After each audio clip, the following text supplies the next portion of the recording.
여명이 오를 때 카와카미의 종복이 급히 뛰어왔다. 그리고 내게 말하길 카와카미가 위급하다고 알렸다. 뱃사람들 모두 뛰어가서 그의 머리맡에 모였다. 나도 두 종복의 부축을 받아 그에게 가려고 했으나 다리와 허리가 제대로 움직이지 않아 한 걸음도 나아가지 못했다. 뱃사람 중 한 명이 와서 말하길 호흡이 막 끊어졌습니다.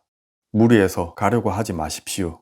나는 선청을 부여잡고 멈추었다. 10시가 되어서야 대마도 의원이 왔기에 맞이하였다. 나도 진료를 받기 위해 가판으로 나아갔다. 먼저 카와카미를 살펴보고는 말하길 웬만한 의원은 손댈 수 없습니다.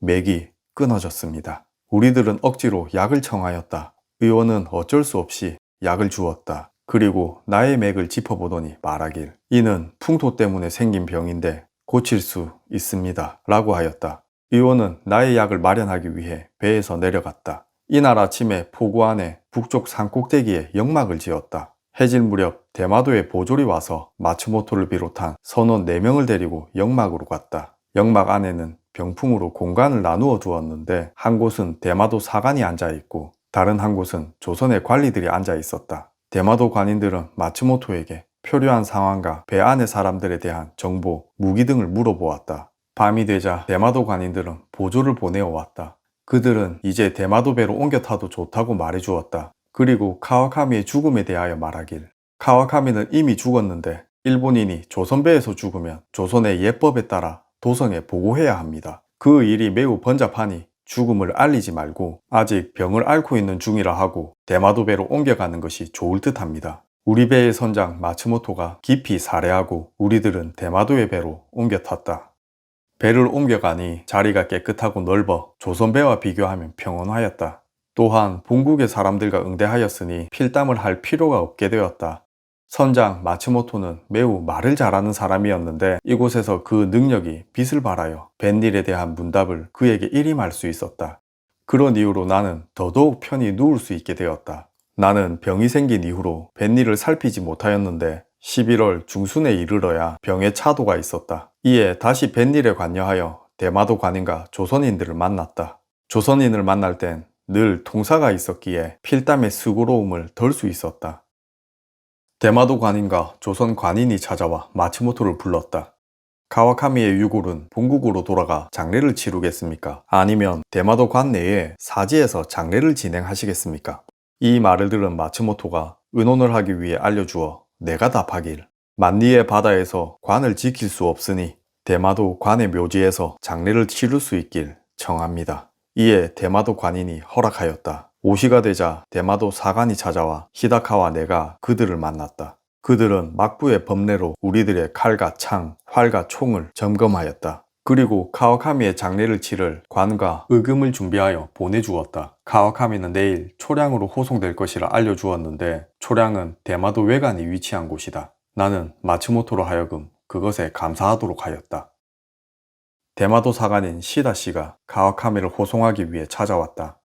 나는 병을 무릅쓰고 나아가서 그를 맞이했다. 카와카미의 신종 3명이 장례를 따르고 7일 밤에 묘 옆에 추선하고자 합니다.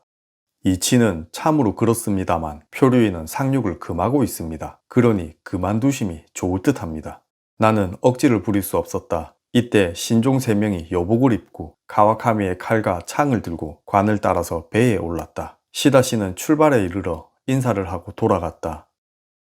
동네 부사가 첨지 이독관을 시켜 편지를 가지고 왔다. 그 글은 이러하다. 배는 일본의 바다를 떠다니다가 바람의 근역에 머무르게 하였습니다. 거처하는 곳이 불편하시겠지만 어쩔 수 없다 여겨주십시오. 조만간 만날 수 있을 듯하니 조금만 기다려 주십시오. 글은 말을 다하지 못하여 대강 후의를 갖추었습니다. 물건이 변변치 못하여 부끄럽지만 웃으며 받아주시길 바랍니다. 동네 부사가 보낸 물품에는 우리에게 필요한 많은 것들이 있었으나 나는 몸이 아팠기에 이덕관을 접하고 감사하다는 글을 쓸 수 없었다. 이내 이덕관은 돌아갔다. 이날 고통이 조금 사그라든 듯하여 일어나 앉아 감사의 글을 썼다. 그리고 대마도 관인으로 하여금 동네로 보냈다. 동네 공께 드립니다. 비록 찾아가 뵙지는 못하였지만 보내주신 후덕한 뜻에 살해할 바를 알지 못하겠습니다. 이웃나라가 사이좋게 지내는 의로움으로 귀국의 사람들로 하여금 수고롭게 천리 먼 곳으로 배를 태워 이곳에 이르도록 하셨으니 혜택이 막대합니다. 동네 공을 통하여 엎드려 사례드립니다. 야식반 5개로서 감사를 표시하고자 하니 그것을 웃으시며 받아주십시오. 나의 병이 쉬이 나아지지 않았다. 매일이 피로했고 허리와 다리가 세워지지 않았기에 사람의 얼굴을 볼 수 없었다.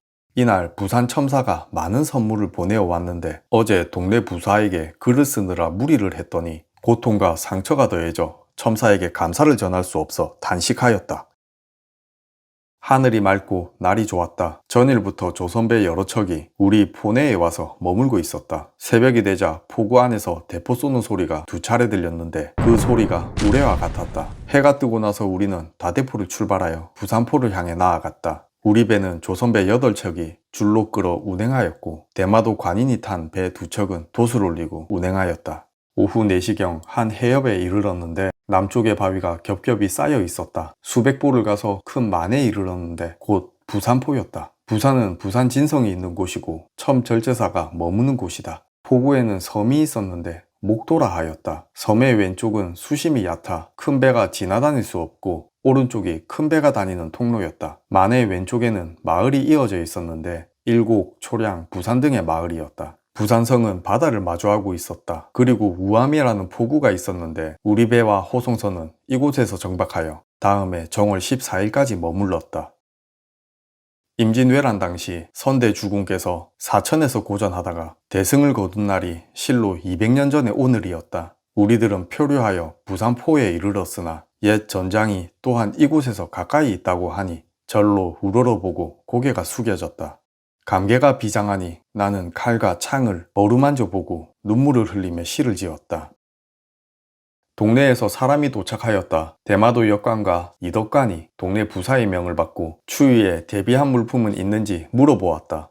동네 부사는 이덕관을 시켜 우리가 편히 지낼 수 있게 많은 도움을 주었는데 나는 몸이 좋지 못하여 때때론 이덕관을 만나보지 못할 때도 있었고 감사의 답글도 적지 않고 물품을 받았던 적이 있었다. 고통을 참을 만한 날이 생기면 이날에 나는 동네 부사에게 감사의 글을 적어 보내곤 했었는데 이날까지도 나는 동네 부사와 한 번도 만나지 못한 상태였다. 그런데도 동네 부사는 이덕관을 시켜 우리를 살펴보길 챙겼는데 이날은 특별히 음식까지 보내주었다. 조선 동자가 음식을 잔뜩 올린 밥상 2개를 히다카와 나에게 바쳤다. 요리는 13가지 맛을 갖추었는데 그 색과 맛이 다채로웠다. 우리 2사람은 통사와 이덕관에게 권하였으나 그들은 먹지 않아 히다카와 내가 대부분 그것을 먹었다. 나는 특히나 찹쌀밥이 너무 맛이 좋아 그 제조법을 덕관에게 물어볼 정도였다. 덕관은 반드시 요리사에게 물어보고 제조법을 기록해 보내주겠다 하였다.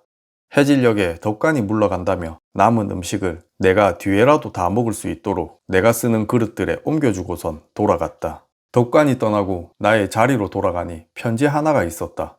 날이 점차 추워지고 물 위에 냉기도 차갑습니다. 지금 비록 초겨울이어서 때로는 온화한 날씨도 있기도 하나 머지않아 겨울의 대한을 만날 듯합니다. 반드시 질병이 생기고 바람 또한 맹렬하여 돛을 올려도 본국으로 돌아가기 불가할 것입니다. 외간에 체류하고 있는 사람들은 이런 사정을 생각하지 않고 오래 머물게만 하려고 합니다. 정말 답답합니다. 표류인을 돌려보내라는 서계가 오래지 않아 내려올 것이나 반드시 일을 헤아려서 속히 돌아가시는 것이 어떠하겠습니까? 전날 동네 부사에게 극진한 대접을 받았다. 그래서 감사의 글을 써 오늘 보내었다. 그 글의 일부는 이러하다. 귀국의 조정에서 펴는 정치가 빠짐없이 미치어 사람들이 은혜를 입었습니다. 우리들의 굶주림과 추위를 살피어 물품들을 내려주시기에 삼가 그것을 받았습니다. 보내주신 따뜻한 음식들은 밖에 한기를 물리칩니다. 비록 운명이 기구하여 이곳 저곳 떠돌아다니게 되었습니다만 전에는 비인에서 자비를 입고 지금은 복례의 덕을 입으니 이 모든 것이 은혜의 물결이 미친 것입니다. 곧 한겨울의 바람이 찾아온다고 합니다. 동쪽 따뜻한 곳에서 살던 사람이 북쪽의 추위를 이길 수 있을지 걱정입니다. 물 위에서 비좁게 저희가 지내고 있지만 질병 없이 빨리 돌아가고자 합니다. 저희의 뜻을 잘 헤아려 주시길 바랍니다. 이덕관이 찾아왔다. 전날 내가 보낸 답서를 들고 온 것이다. 그는 내게 지난번 한자로 적은 문장의 편지는 누가 쓴 것이냐 물었다. 내가 직접 붓을 들고 적은 것이라 말해주었더니 그는 놀라며 글이 아주 좋다고 말해주었다. 이전에 찹쌀 약밥을 짓는 방법을 물었으므로 종이에 그 방법을 적어 주었는데 제조법은 이러하다. 찹쌀의 껍질을 여러 번 찧어 놓고 생밤은 삶아 껍질을 벗긴다. 큰 대추는 찐 다음 꽃감과 함께 새 과일을 잘게 썰어 시루에 넣고 충분히 찐다. 다시 시루에 담을 때 쌀을 한층 깔고 쌀 위에 삼색 과일을 덮는다. 그 위에 다시 쌀을 깔고 다시 과일을 덮은 후 충분히 쪄서 그릇에 담는다. 참기름과 간장 조금을 뿌린 후 한 번 더 쪄서 먹는다고 적혀 있었다. 내가 통사를 통하여 살해하였더니 덕관이 붓을 잡고 글을 더 쓰려고 했는데 통사가 빠르게 말을 하여 그가 글을 쓰는 것을 막았다. 그 모습이 마치 우리가 필담하는 것을 막는 것처럼 보였다. 이에 덕관은 그만두고 돌아갔다. 나의 병이 조금 나아져 육지에 내려가고자 하였다. 지요시 씨가 나를 인도하여 각정에 올랐다. 대마도의 졸이 함께 배에 타서 우안포로 나아갔다. 나는 신복 4명을 이끌고 갔는데 지로로 하여금 나의 칼을 들게 하였다. 조선 통사가 포구 앞에 마중 나왔다. 마을 바깥으로 수백 리를 걸어 보리밭에 자리를 깔았다. 신분이 낮은 아이들이 여러 명 왕래하였는데 쯔요시 씨가 말하길 저 사람들로 하여 씨름을 시키겠습니다 라고 하였다. 쯔요시 씨가 아이들에게 씨름을 하도록 명하니 곧 그들이 씨름을 하였다. 승부는 여러 번 났는데 매번 이긴 사람에게 쯔요시 씨가 동전을 상으로 주었다. 그 동전에는 상평통보라는 글이 적혀 있었다.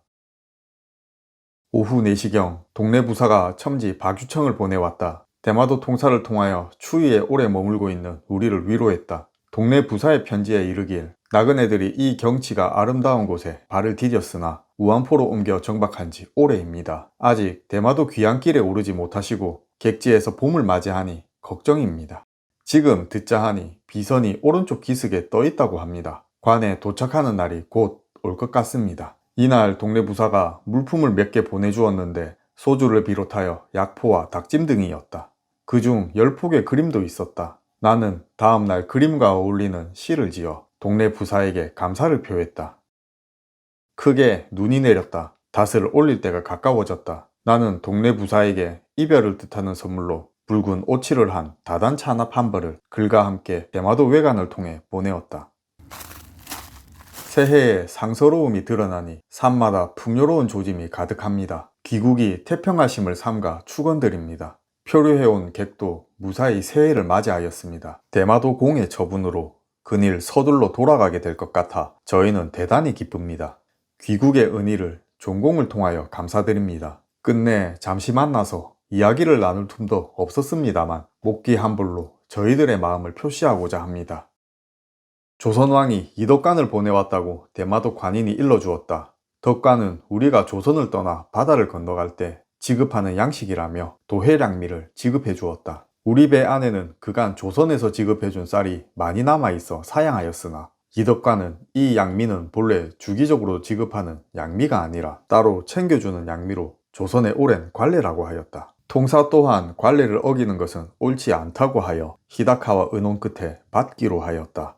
이내 조선인들이 우리 배 안으로 양미를 옮긴다고 떠들썩했다. 이덕관이 품에서 봉서를 꺼내 내게 주려고 하면 통사가 이를 막았었는데 이날 덕관이 봉서와 두루마리 하나를 가지고 와서 손짓으로 나를 불러 직접 주었다. 내가 그것을 열어보았더니 동네에 부사가 보낸 것이었다. 그의 글에는 우리가 이별에 가까워졌음에 대한 아쉬움과 축하가 적혀 있었고 두루마리 안에는 내가 보낸 시에 답시가 적혀 있었다. 우리는 떠나갈 채비를 했다. 이날 이별을 기념하여 음식이 차려졌다. 조선 아이가 음식을 가지고 와서 우리 2사람과 대마도 관리 2사람, 통사 2사람, 조선 관인 2사람에게 각각 한 상씩 차려주었다. 유천과 덕관이 통사를 통하여 말하기를 이는 국왕이 귀인에게 대접하는 것입니다. 드셔보십시오. 통사가 내 말을 통역하였고 동자가 술을 따랐다. 대마도 관리가 말하길 비록 먹을 음식이 없더라도 생밤과 계란은 하나씩 드십시오. 일본의 손님이 한 가지 음식을 먹으면 조선 사람들이 크게 기뻐합니다. 우리 2사람은 말하길 우리 사스마는 산이 높아 산돼지와 곰고기를 늘 먹습니다. 또한 유구에서는 돼지와 소고기를 좋아하여 우리들도 오래 그곳에 있다 보니 좋아하게 되었습니다. 하물며 조선 국왕이 하사한 음식인데 다 먹지 않을 수 없습니다. 나는 병이 낫기는 했지만 허리와 다리가 건실하지 못하여 신종의 부축을 받아 자리에 이르렀다. 은덕에 깊이 감사하고 히다카에게 일러 말하길 조선의 술을 마실 수 있는 날이 다시 없을 것입니다. 마땅히 몇 잔 마셔야 할 것입니다. 라고 하였더니 히다카도 옳게 여겼다. 우리가 술잔을 비울 때마다 조선 관인들은 무릎을 치며 대단히 기뻐하였다. 대마도 관인은 단지 생밤 한 개만을 먹었고 술잔은 비우지 않았다. 자리가 파하고 조선 관인에게 우리는 그간 귀국이 우리를 살펴봐준 모든 것들에 감사를 표하며 머리를 조아렸다. 이제 떠나야 할 때가 되었다. 조선 관인이 먼저 일어섰고 대마도 관인들도 일어섰다. 그들이 우리에게 이르길 그대들도 우리들이 하는 것을 따라 하십시오 라고 하였다. 나는 우리들의 예법에 따라 절을 하겠다고 하니 그들은 다시 일어서길 요구하였다. 나는 끝까지 일본의 예법을 고집하였으므로 대마도 관리와 조선 관인들은 서로 의논을 하였다. 이후 조선 관인과 대마도 관인은 모두 자리에 앉았다. 그제서야 우리들은 일본의 예법에 따라 조선 관인에게 예를 표하였고 조선 관인 또한 우리들의 예를 따라하였다. 이윽고 그들이 다시 섰다. 대마도 관인이 이르길 그대들의 뜻이 이미 다 반영되었으니 이제 조선의 예를 따르십시오. 그렇지 않으면 조선 관인들이 만족하지 않을 것입니다. 히다카와 나는 서로 상의 끝에 저들의 뜻대로 하는 것이 좋을 듯하여 마침내 일어나 읍을 하였다. 유천과 덕간이 다가와서 우리 두 사람의 손을 잡았다. 내가 통사를 통해 이르길 오래도록 귀국에 머물러 있었으므로 헤어지는 것이 슬픕니다. 그들 또한 통사에게 이르길 바닷길로 편안하게 귀국으로 돌아가십시오 라고 하였다. 조선 관인들이 하직하고 돌아가니 대마도 관리 세 사람이 우리를 전송하였고 포구에서 이별하였다.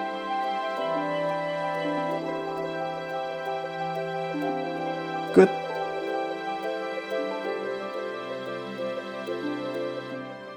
(10월부터) 준비한 조선표류일기가 마침내 막을 내렸습니다. 개인적으로는 처음 도전해본 장기 프로젝트라 이번 컨텐츠를 준비하면서 두려움이 많았습니다. 최근 추세가 인스턴트 지식을 습득하는 쇼츠로 변하여 롱폼 영상들이 인기가 없어진 것이 첫 번째 두려움이었고 지지해주는 구독자가 없는 상태에서 시리즈물을 한 분기 동안 끌고 간다는 것이 두 번째 두려움이었습니다. 그런데도 이 시리즈를 완결내고 싶다고 마음먹은 것은 사실 무엇인가 가치 있는 일을 하고 싶다는 개인적인 욕심 때문이었을 겁니다. 살면서 주변을 돌아보니 어느새 서로 마음속에 등급을 매기고 편가르기 하는 것을 어렵지 않게 보게 되었습니다. 저는 안타까운 마음에 이해와 호용을 주제로 서로 다른 가치관을 가진 조직이 조금씩 이해하며 화합하는 모습을 담은 이야기를 세상에 전하고 싶었습니다. 그런 생각이 출발선이 되어 연재하기에 이르렀습니다. 뭔가 일을 하기로 마음을 먹고 실행하려 하니 제가 가진 것이라곤 갤럭시 노트 10과 10년 된 노트북이 전부였습니다. 도서도 예전 같으면 구매하여 보았을 것인데 이제는 대여해서 봐야 할 사정 있는 아저씨가 되어 있었죠. 그래도 이왕 시작하기로 마음먹었으니 한번 끝을 보고 싶었습니다. 그림도 전혀 배운 적이 없어 처음엔 그림판으로 끄적이다 검색으로 알게 된 무료 일러스트 앱을 다운받아 발로 그리기 시작했습니다. 중간중간 광고를 봐야 했지만 이 앱으로 이렇게 영상을 만들 수 있었으니 매우 만족스러웠습니다. 다만 그림을 배운 적이 없어 동적인 동작의 그림들은 저를 셀카로 찍어 그 모습을 본떠 그렸습니다. 대충 이런 사진이 이렇게 그려졌죠. 16편의 영상이 거의 이런 식으로 그려졌다고 보시면 됩니다. 원시적이죠? 저는 필담을 나눈다는 느낌이 얼마나 수고스러운 일인지 야스다의 상황을 좀 더 느껴보고 싶었습니다. 그래서 모든 대본을 PC가 아닌 손으로 적었습니다. 지우고 적고 반복하다 보니 어느덧 감정이입이 되었는지 마량진에서 야스다가 아플 때 조선 관인들이 병문안 온 장면에선 저도 모르게 짜증이 조금 나기도 했습니다. 대본을 적을 땐 이렇게 대략의 콘티를 짰는데요. 이 그림은 여러분은 이렇게 보셨을 거예요.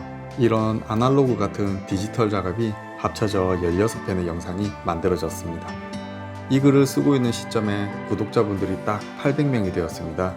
진심으로 이 프로젝트가 마침표를 찍을 수 있었던 것은 여러분들의 응원해주시는 댓글과 관심을 가지고 시청해주셨던 덕분이 가장 큽니다.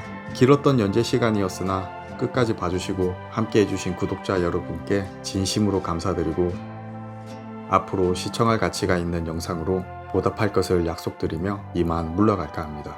시청해주셔서 감사합니다. 끝!